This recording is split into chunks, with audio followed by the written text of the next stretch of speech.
Hello, Facebook. Welcome to Larry's Library.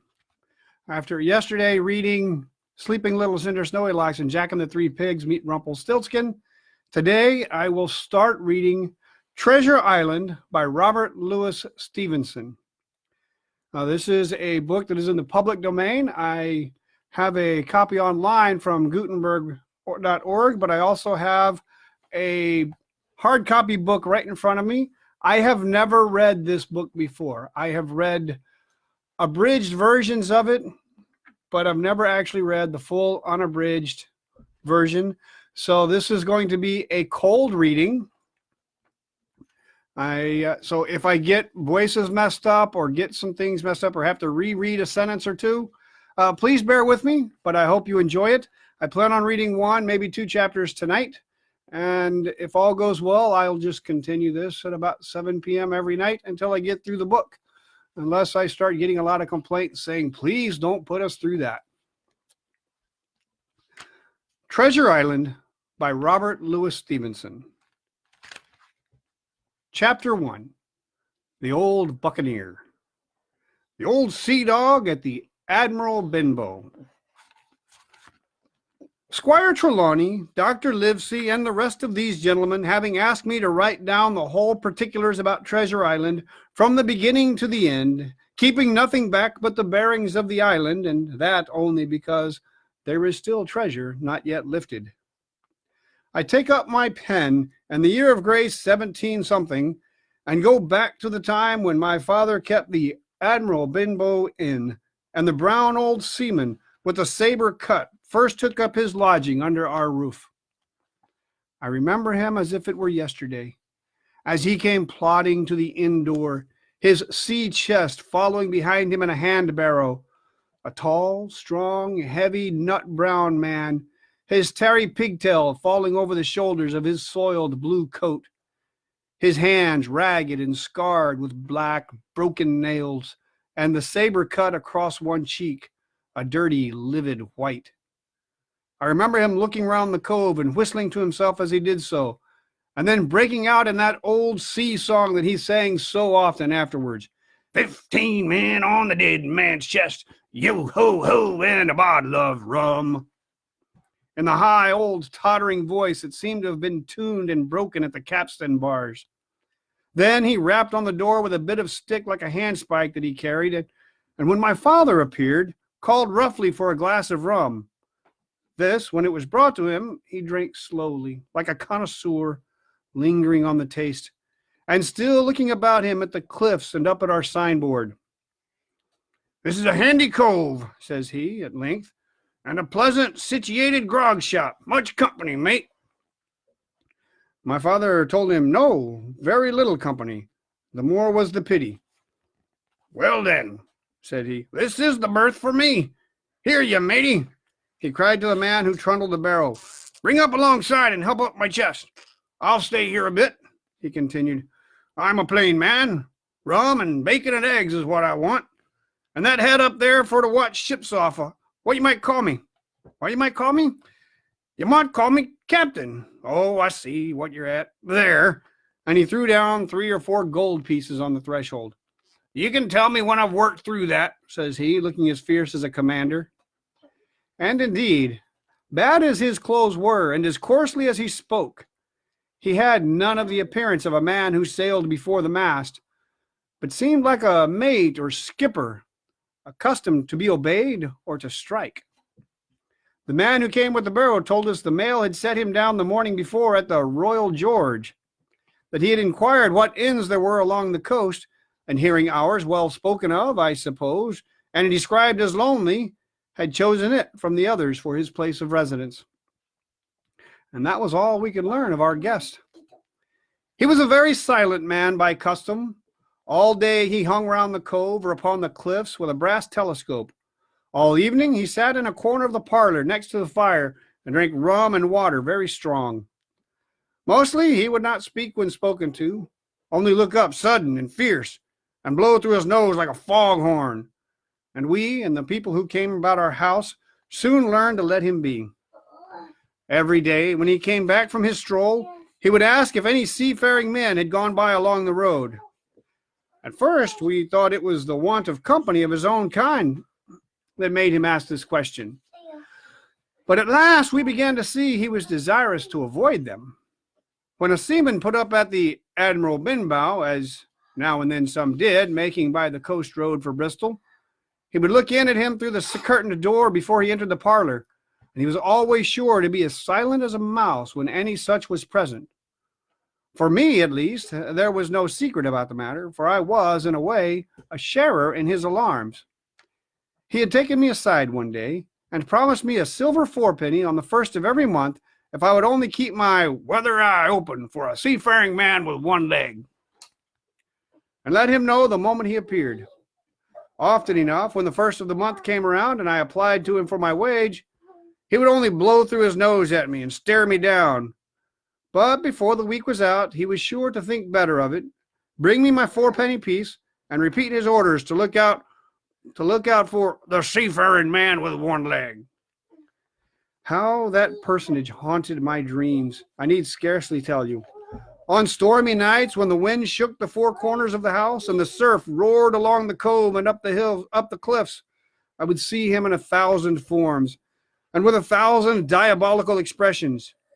Now the leg would be cut off at the knee, now at the hip. Now he was a monstrous kind of creature who had never had but the one leg, and then in the middle of his body to see him leap, and in the middle of his body, to see him leap and run and pursue me over hedge and ditch was the worst of nightmares. And altogether, I paid pretty dear for my monthly fourpenny piece in the shape of these abominable fancies. But though I was so terrified by the idea of the seafaring man with one leg, I was far less afraid of the captain himself than anybody else who knew him. There were nights when he took a deal more rum and water than his head would carry, and then he would sometimes sit and sing his wicked old wild sea songs, minding nobody. But sometimes he would call for glasses round and force all the trembling company to listen to his stories or bear a chorus to his singing. Often I have heard the house shaking with, "Yo, ho, ho, and a bottle of rum." All the neighbors joining in for dear life, with the fear of death upon them, and each singing louder than the other to avoid remark. For in these fits, he was the most overriding companion ever known. He would slap his hand on the table for silence all round. He would fly up in a passion of anger at a question, or sometimes because none was put.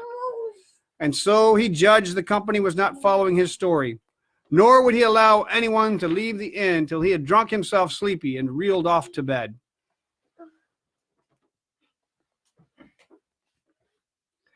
His stories were what frightened people worst of all. Dreadful stories they were, about hanging and walking the plank and storms at sea and the dry Tortugas and wild deeds and places on the Spanish Main. By his own account, he must have lived his life among some of the wickedest men that God ever allowed upon the sea. And the language in which he told these stories shocked our plain country people almost as much as the crimes that he described. My father was always coming there to be tyrannized over and put down and sent shivering to their beds. My father was always saying the inn would be ruined, for people would soon cease coming there to be tyrannized over and put down and sent shivering to their beds. But I really believe his presence did us good. People were frightened at the time, but on looking back, they rather liked it. It was a fine excitement in a quiet country life, and there was even a party of the younger men who pretended to admire him, calling him a true sea dog and a real old salt, and such like names, and saying there was a sort of man that made England terrible at sea. In one way, indeed, he bade fair to ruin us, for he kept on staying week after week, and at last month after month, so that all the money had been long exhausted, and still my father never plucked up the heart to insist on having more. If ever he mentioned it, the captain blew through his nose so loudly that you might say he roared, and stared my poor father out of the room. I have seen him wringing his hands after such a rebuff, and I am sure the annoyance and the terror he lived in must have greatly hastened his earthly and unhappy death. All the time he lived with us, the captain made no change whatever in his dress but to buy some stockings from a hawker. One of the cocks of his hat having fallen down, he let it hang from that day forth, though it was a great annoyance when it blew. I remember the appearance of his coat, which he patched himself upstairs in his room, and which, before the end, was nothing but patches. He never wrote or received a letter, and he never spoke with any but the neighbors, and with these, for the most part, only when drunk on rum. The great sea chest none of us had ever seen open. He was only once crossed, and that was towards the end, when my poor father was far gone in a decline that took him off. Dr. Livesey came late one afternoon to see the patient, took a bit of dinner from my mother, and went into the parlor to smoke a pipe until his horse should come down from the hamlet, for we had no stabling. At the old Benbow. I followed him in, and I remember observing the contrast, the neat, bright doctor with his powder as white as snow, and his bright black eyes and pleasant manners, made with the coltish country folk, and above all, with that filthy, heavy, bleared scarecrow of a pirate of ours, sitting far gone in rum, with his arms on the table. Suddenly he, the captain, that is, began to pipe up his eternal song. 15 men on the dead man's chest, yo ho ho, and a bottle of rum. Drink and the devil had done for the rest, yo ho ho, and a bottle of rum. At first I had supposed the dead man's chest to be that identical big box of his upstairs in the front room, and the thought had been mingled in my nightmares with that of the one-legged seafaring man. But by this time we had all long ceased to pay any particular notice to the song. It was new that night to nobody but Dr. Livesey, and on him I observed it did not produce an agreeable effect, for he looked up for a moment quite angrily before he went on with his talk to old Taylor, the gardener, on a new cure for the rheumatics. In the meantime, the captain gradually brightened up at his own music, and at last flapped his hand upon the table before him in a way we all knew to mean silence. The voices stopped at once, all but Dr. Livesey's. He went on as before, speaking clear and kind, and drawing briskly at his pipe between every word or two. The captain glared at him for a while, flapped his hand again, glared still harder, and at last broke out with a villainous low oath. "Silence there, between decks!" "Were you addressing me, sir?" says the doctor. And when the ruffian had told him with another oath that this was so, "I have only one thing to say to you, sir," replies the doctor, "that if you keep on drinking rum, the world will soon be quit of a very dirty scoundrel." The old fellow's fury was awful. He sprang to his feet, drew and opened a sailor's clasp knife, and balancing it open on the palm of his hand, threatened to pin the doctor to the wall. The doctor never so much as moved. He spoke to him as before over his shoulder, and in that same tone of voice, rather high, so that all the room might hear, but perfectly calm and steady. "If you do not put that knife this instant in your pocket, I promise upon my honor you shall hang at next assizes." Then followed a battle of looks between them. But the captain soon knuckled under, put up his weapon, and resumed his seat, grumbling like a beaten dog. "And now, sir," continued the doctor, "since I now know there's such a fellow in my district, you may count I'll have an eye upon you day and night. I'm not a doctor only, I'm a magistrate. And if I catch a breath of complaint against you, if it's only for a piece of incivility like tonight's, I'll take effectual means to have you hunted down and routed out of this. Let that suffice." Soon after, Dr. Livesey's horse came to the door, and he rode away. But the captain held his peace that evening, and for many evenings to come. Chapter 2. Black Dog appears and disappears. It was not very long after this that there occurred the first of the mysterious events that rid us at last of the captain, though not, as you will see, of his affairs. It was a bitter, cold winter, with long, hard frosts and heavy gales, and it was plain from the first that my poor father was little likely to see the spring. He sank daily, and my mother and I had all the inn upon our hands, and were kept busy enough without paying much regard to our unpleasant guest. It was one January morning, very early, a pinching, frosty morning, that cove all gray with hoarfrost, the ripple lapping softly on the stones, the sun still low and only touching the hilltops and shining far to seaward. The captain had risen earlier than usual and set out down the beach, his cutlass swinging under the broad skirts of the old blue coat, his brass telescope under his arm, his hat tilted back upon his head. I remember his breath hanging like smoke in his wake as he strode off, and the last sound I heard of him as he turned the big rock was a loud snort of indignation, as though his mind was still running upon Dr. Livesey.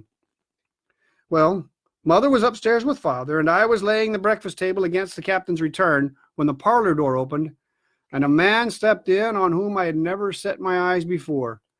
He was a pale, tallowy creature, wanting 2 fingers of the left hand, and though he wore a cutlass, he did not look much like a fighter. I had always my eye open for seafaring men with 1 leg or 2, and I remember this one puzzled me.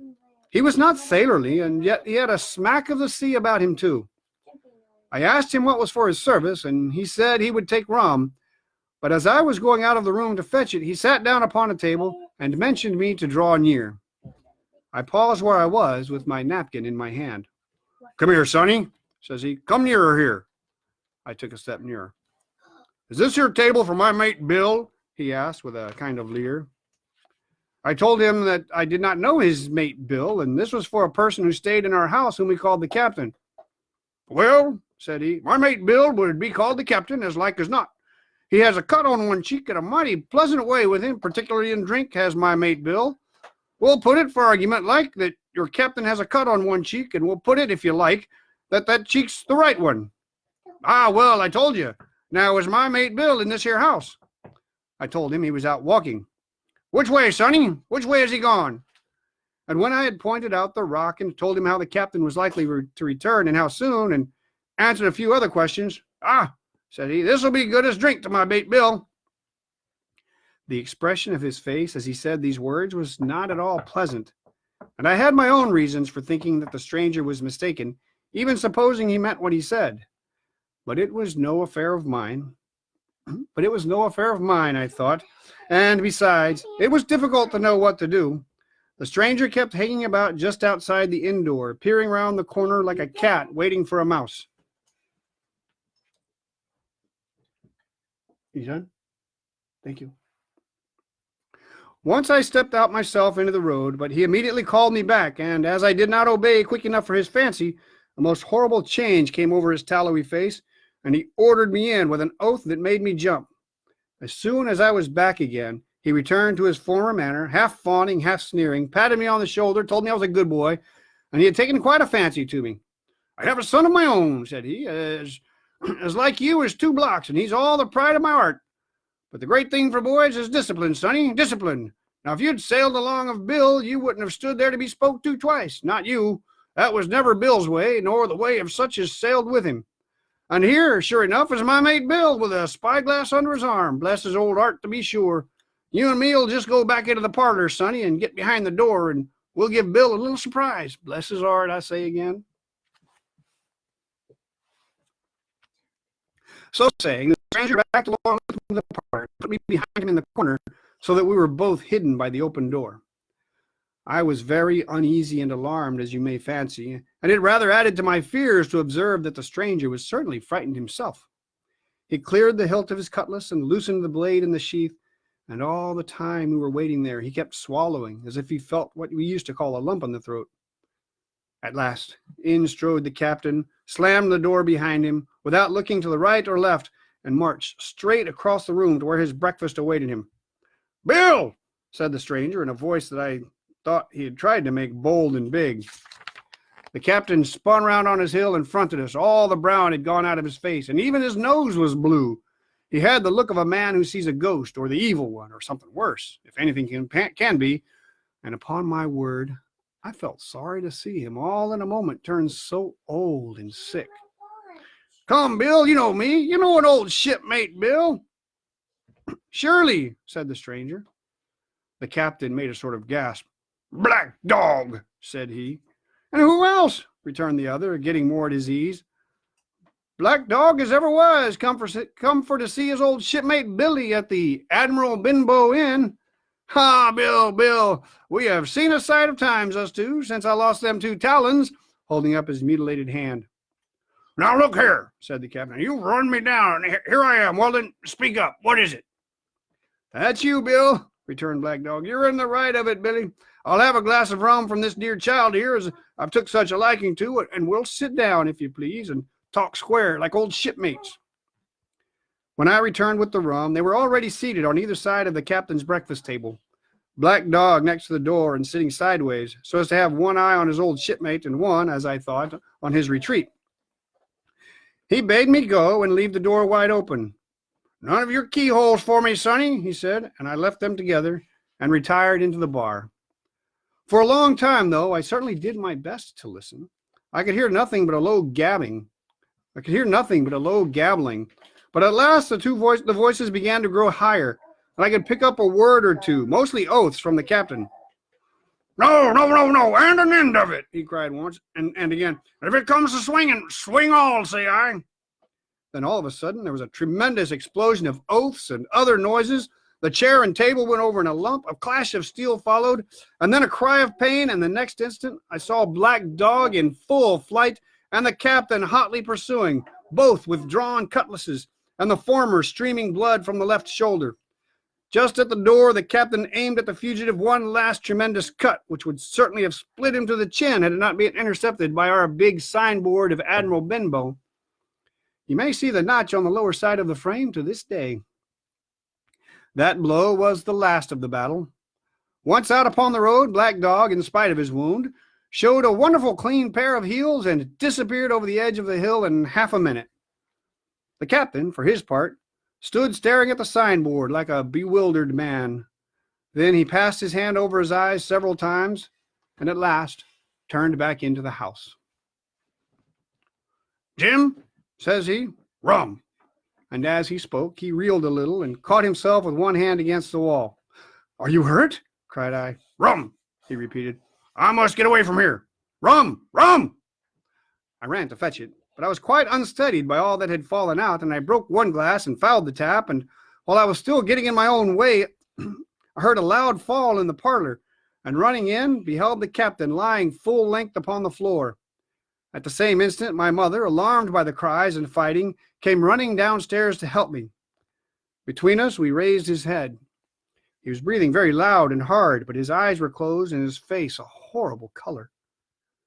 Dearie me, cried my mother, what a disgrace upon the house, and your poor father sick. In the meantime, we had no idea what to do to help the captain, nor any other thought but that he had got his death hurt in the scuffle with the stranger. I got the rum, to be sure, and tried to put it down his throat, but his teeth were tightly shut, and his jaws as strong as iron. It was a happy relief for us when the door opened and Dr. Livesey came in on his visit to my father. Oh, doctor, we cried. What shall we do? Where is he wounded? Wounded? A fiddlestick's end, said the doctor. No more wounded than you or I. The man has had a stroke, as I warned him. Now, Mrs. Hawkins, just you run upstairs to your husband and tell him, if possible, nothing about it. For my part, I must do my best to save this fellow's trebly worthless life, and Jim here will get me a basin. When I got back with the basin, the doctor had already ripped up the captain's sleeve and exposed a great sinewy arm. It was tattooed in several places. Here's luck, he said, a fair wind, and Billy Bones his fancy, were very neatly and clearly executed on the forearm. It was tattooed in several places. Here's luck, a fair wind, and Billy Bones his fancy were very neatly and clearly executed on the forearm, and up near the shoulder there was a sketch of a gallows and a man hanging from it, done, as I thought, with great spirit. Prophetic, said the doctor, touching this picture with his finger. And now, Master Billy Bones, if that be your name, we'll have a look at the color of your blood. Jim, he said, are you afraid of blood? No, sir, said I. Well, then, said he, you hold the basin. And with that, he took his lancet and opened a vein. A great deal of blood was taken before the captain opened his eyes and looked mistily about him. First, he recognized the doctor with an unmistakable frown. Then his glance fell upon me, and he looked relieved. But suddenly his color changed, and he tried to raise himself, crying, Where's Black Dog? There is no Black Dog here, said the doctor, except what you have on your own back. You've been drinking rum, you've had a stroke, precisely as I told you, and I have just, very much against my own will, dragged you head foremost out of the grave. Now, Mr. Bones, That's not my name, he interrupted. Much I care, returned the doctor. It's the name of a buccaneer of my acquaintance, and I call you by it for the sake of shortness. And what I have to say to you is this. One glass of rum won't kill you, but if you take one, you'll take another, and I stake my wig if you don't break off short, you'll die. Do you understand that? Die, and go to your own place like the man in the Bible. Come now, make an effort. I'll help you to your bed for once. Between us, with much trouble, we managed to hoist him upstairs and laid him on his bed, where his head fell back on the pillow as if he were almost fainting. Now, mind you, said the doctor, I clear my conscience. The name of rum for you is death. And with that, he went off to see my father, taking me with him by the arm. This is nothing, he said, as soon as he had closed the door. I have drawn blood enough to keep him quiet a while. He should lie for a week where he is. That is the best thing for him and you, but another stroke would settle him. And that's the end of Chapter 2. Chapter 3, The Black Spot. If all goes well, we'll start at 7 p.m. about tomorrow night. Thank you. This has been Larry's Library.